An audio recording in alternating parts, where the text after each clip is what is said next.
Hello hi dear students, मैं गोपाल श्रीवास्तव फिर से आप सभी के साथ में हाजिर हूँ SBI PO 2025 के बारे में कुछ इन्फॉर्मेशन प्रोवाइड कराने। We are getting so many calls, we are getting so many messages कि सर SBI PO 2025 हमें देना चाहिए या नहीं देना चाहिए।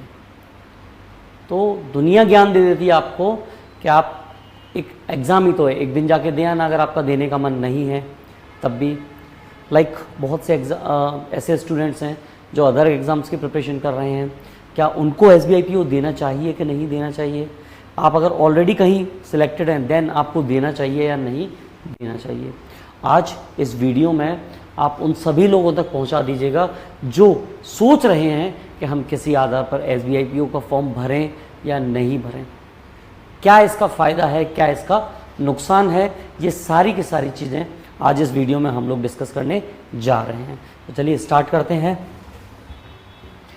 Those focused on non-banking careers, if your main goal is, जिनका मेन गोल या फोकस कुछ और है, बैंकिंग उनका ड्रीम नहीं है। अगर आप सिविल सर्विसेज की तैयारी करने जा रहे हो,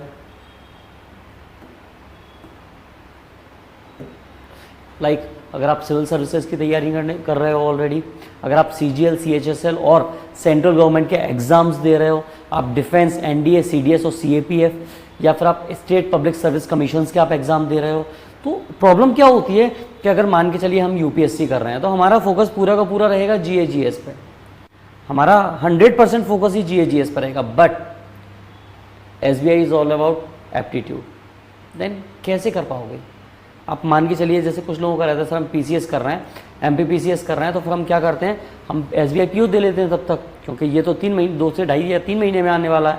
देन आप एक बात बताइए, आपने अपने प्रिपरेशन स्टार्ट कर दिया और फॉर्म फिल कर दिया, लेकिन आपका एग्ज़ाम कब है उधर PSC? जनवरी या फेब में।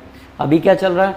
जून, जुलाई स्टार्ट होने वाला है। 3 महीने आपने अपने एप्टीट्यूड को दे दिया, SBI PO को दे दिया, तो there are still great chances कि आप शायद प्री क्वालिफाई कर जाओ। देन क्या करोगे आप?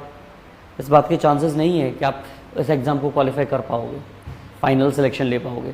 और 3 महीने आपने जो PSC को आप दे सकते थे या जिस भी एग्ज़ाम को आप दे रहे हो उसके 3 महीने आपने इधर कर दिए, तो ये स्प्लिट हो जाएगा, आपका जो फोकस है वो खराब हो जाएगा, आपकी जो प्रिपरेशन है उस पर एक अच्छा खासा अफेक्ट पड़ेगा। देखिए, giving SBI PO might split your focus and specially if you are not managing time well across exams. So ये एक आपको समझना पड़ेगा कि अगर आप अपने एग्जाम से जैसे ही डेविएट होंगे, आप अपने फोकस से डेविएट होंगे, आपके लिए एक प्रॉब्लम खड़ी हो जाएगी। तो ये आपको समझना चाहिए कि दोनों का सिलेबस अलग है, स्ट्रक्चर अलग है, चीज़ें बहुत ज़्यादा डिफरेंस है, दोनों में डिफरेंट है।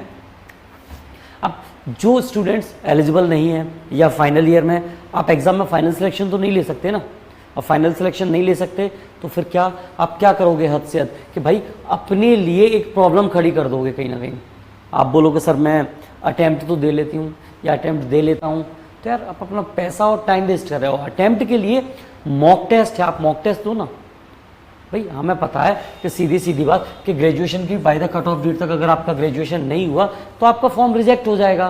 तो फिर आप क्यों ज़बरदस्ती करके अपने आप को, क्योंकि देखो मुझे पता है आपका, आप अगर एग्ज़ाम देने जाओगे तो आप उनमें से नहीं हो कि चलो अटैम्प्ट के हिसाब से दे लें, नहीं, आप अपना पूरा का पूरा फोकस दोगे वहाँ। और अगर आपने पूरा का पूरा फोकस दिया तो आपका पूरा शेड्यूल गड़बड़ हो जाएगा। अगर आप नेक्स्ट ईयर भी अटैम्प्ट कर रहे हैं या नेक्स्ट ईयर भी जा रहे हैं तब भी इस साल नहीं देना है आपको। क्लियर? साथ ही साथ जो सिर्फ और सिर्फ चाहते हैं कि हमें रिमोट एरियाज में जॉब ना करना पड़े, हमें कोई एक सिटीज़ पकड़ा दी जाए या फिर कोई ऐसी चीज़ पकड़ा दी जाए जहाँ पे हम अपना आराम से एक जगह पे जॉब करें, तो this job is not for you. समझ लो भाई क्लियरली। क्यों? अगर आपको चाहिए कोई ऐसी जॉब जो ट्रांसफरेबल ना हो अक्रॉस इंडिया में, तो फिर आप SBI PO आपके लिए नहीं है। क्यों? आपको ऑल ओवर इंडिया में कहीं भी भेजा जा सकता है, specially in rural and remote branches. याद रखिएगा ये बात। साथ ही साथ जैसे SSC की कुछ पोस्ट हैं वहाँ फिक्स है, जैसे आपको हेडक्वार्टर दे दिया, भोपाल दे दिया, आपको रायपुर दे दिया, अहमदाबाद दे दिया, मुंबई, दिल्ली, ये आपको एक फिक्स जगह SSC की कुछ पोस्ट हैं जो आपको फिक्स कर देंगे, तो आप उधर जा सकते हो। इधर टारगेट आप मत बनाइएगा अपना।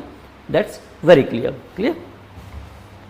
अब एक चीज़ और आपको समझनी पड़ेगी कि भाई आपकी प्रिपरेशन नहीं है या फिर आप स्टार्ट करने का आपने अभी सोचा नहीं है, तो आप क्या है, अगर आपने प्रिपरेशन नहीं की है या फिर अभी आपका 1 या 2 दिन में तैयारी करने का, स्टार्ट करने का प्लान नहीं है तो नहीं देना है। आप सोचोगे सर मौसम बहुत अच्छा हो रहा है, हम घूम के आते हैं, सर क्या किया जाए, भोपाल में कोलार डैम चलते हैं, सर क्या किया जाए, मौसम अच्छा है, भीमबेटका चलते हैं। तो दिस एग्ज़ाम आपके लिए नहीं है, याद रखने की वाली बात।